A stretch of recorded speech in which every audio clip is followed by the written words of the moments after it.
Hey,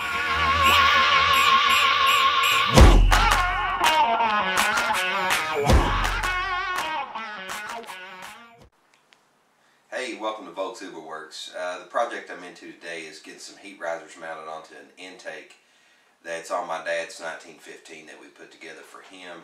I'm having some problems with the intake sweating. A friend of mine, Mo at Outcast, he hooked me up with some extra parts he had laying around. I'm going to try to get those fit on. I want to send a shout out to Mo and Eileen at Outcast. They've always been really good and about hooking me up with parts. They run a local shop solely dedicated to VWs. They also have a club where they run woods buggies and so on and so forth. I'm going to do he agreed for me to interview him in one of his cars that he built. I'm going to get that taken care of. I want to wish them a happy holidays and thank them for the parts. I'm going to go ahead and get underway with this project and show you what we're doing.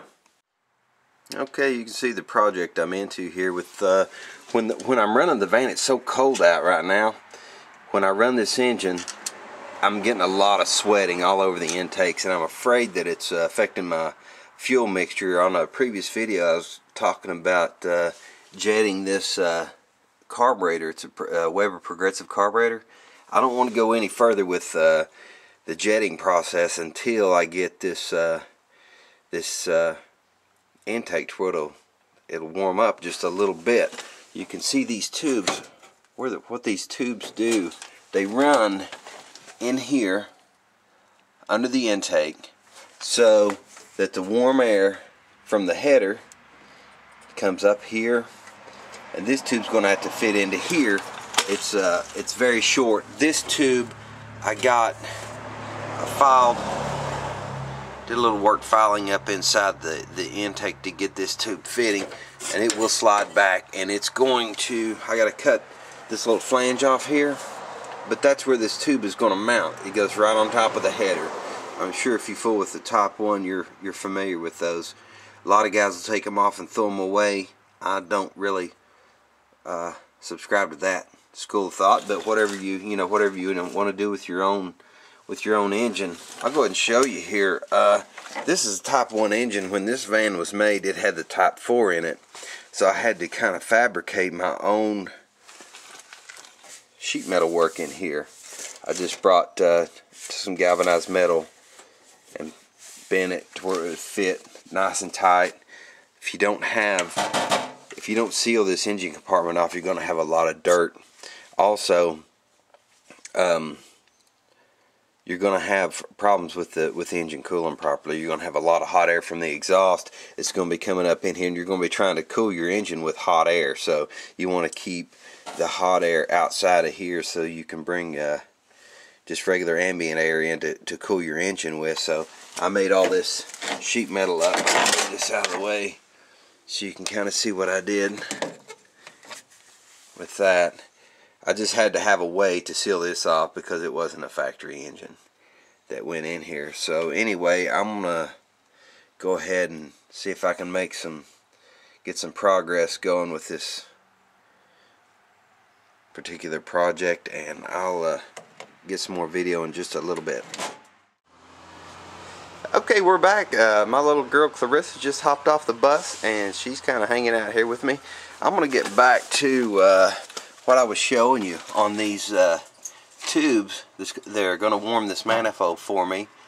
Okay, you can see this one. This side I haven't opened up yet. I've still got a little sheet metal that I've got to take off here. This side I opened it up so you can kind of get an idea of what I have to do. Okay, this tube mounts right here. This is on top of the header. It's just a little flange that's going to allow exhaust gases to come up through here into this tube and warm this up. However, these never fit perfectly, so I've got to take this over to the vise, and I've got to get this fitting up a little bit. It needs to be bent back a little bit. I'm going to show you how I'm going to do that. I'm sure there are several other ways that you could do it. At any rate, I want to show you this other piece here. This is the other piece that Mo gave me. These were leftovers from his garage. He's got a lot of just extra old parts.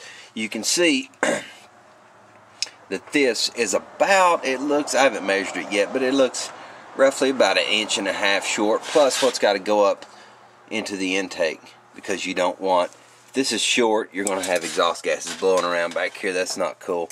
And exhaust leaks, I don't like hearing exhaust leaks. I like everything sealed up tight. So at any rate, we've got to get a piece of pipe to where I can extend this. So I'm going to get over here to the vise and we'll try to get this thing straightened out. I need to push it back. It looks like about maybe 1/4 inch or so. So I'm going to see if I can get that taken care of and we'll be back. Okay, we're back here at the workbench here at the shop. What I'm gonna try to do is just throw this tube here that's going to carry the heat up to my intake. I need to push it back about 1/4 inch. I'm just going to try to put it in the vise here and give it a couple of cranks and see if I can get what I need out of that. So I can push it down here just a little bit. Alright, that may have done it. I didn't need much, but I don't want, what happens if you bolt these on, when you torque them down, you can stress the boots on your intake, and then they'll leak on you very shortly. So let's take this thing back and we'll try it out and see how it fits. Okay, what I'm going to do, I'm going to try to get this thing up in here and see if we've done any good whatsoever in our attempt to bend that. I just need to get it started into the intake. Once it takes off, there we go. Alright, let's take a look at it. See, that's very close. I think I'm going to leave that just like it is. Okay, and what I'm going to do next is go ahead, I'm going to cut this little flange off right here. This little flange off, and then we're going to see, I need to find one more piece for this. I'm not going to open these up. I just capped these off right here. I fabricated a little piece that's solid under there. This flange is a factory flange. It's what this is. I'm just going to pull this off. This will bolt right in its place. So I'll be back shortly here. Okay, if you remember, I showed you on the engine how this end of the tube was about 2.5 inches short of going into the intake. So what I found in the shop was, I've got a hydraulic press for pressing bushings and bearings in and out, so on and so forth. I found a part of the handle for that, and it's a perfect diameter for this. So what I'm going to do is clean all the paint off of it, clean all the paint off of it. I'm going to weld this together, and this will make my heat riser long enough to work for the Volkswagen engine. After I get everything made up, I'll take some more video of the install. So I'm going to go ahead and take care of this, and I'll catch up in just a little bit.